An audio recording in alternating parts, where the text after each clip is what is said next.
ఈ ఎడారి దేశానికి చెందిన ఓ ప్రముఖ వ్యాపారి 100 ఒంటెలపై సరుకు వేసుకొని దూర ప్రాంతానికి ప్రయాణమయ్యాడు. సాయంత్రమైంది. ఆ రాత్రికి ఓ గ్రామం పరిసరాల్లో బస చేసి ఉదయాన్నే ప్రయాణం కొనసాగించాలనుకున్నాడు. ఒంటెలను ఎడారిలో కట్టేసి డేరా వేసుకొని కాస్త నడుం వాలుద్దామని నిర్ణయించాడు.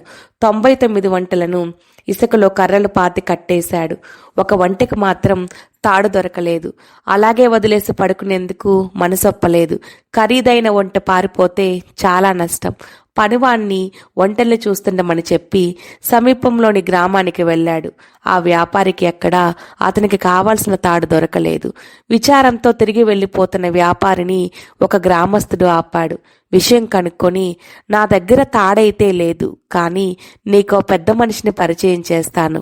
అతను తాడైనా ఇస్తాడు, లేదా ఏదో ఒక ఉపాయమన్నా చెబుతాడు అని వ్యాపారిని పెద్దాయన దగ్గరికి తీసుకెళ్ళాడు.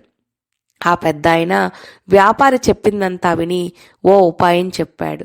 ఆ 100వ ఒంటెని కూడా కట్టేసినట్లు నటించు.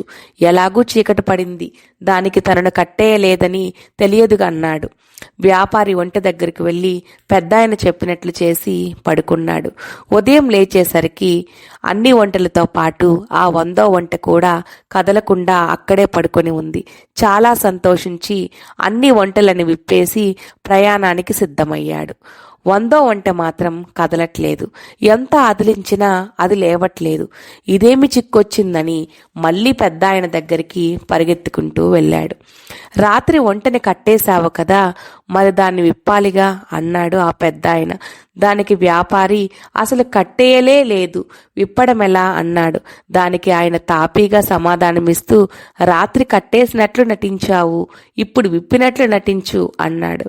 వ్యాపారి అలా చేశాక ఒంటె లేచి ప్రయాణం మొదలుపెట్టింది. మన జీవితంలో కూడా ఇటువంటి అదృశ్య బంధనాలు చాలానే ఉంటాయి.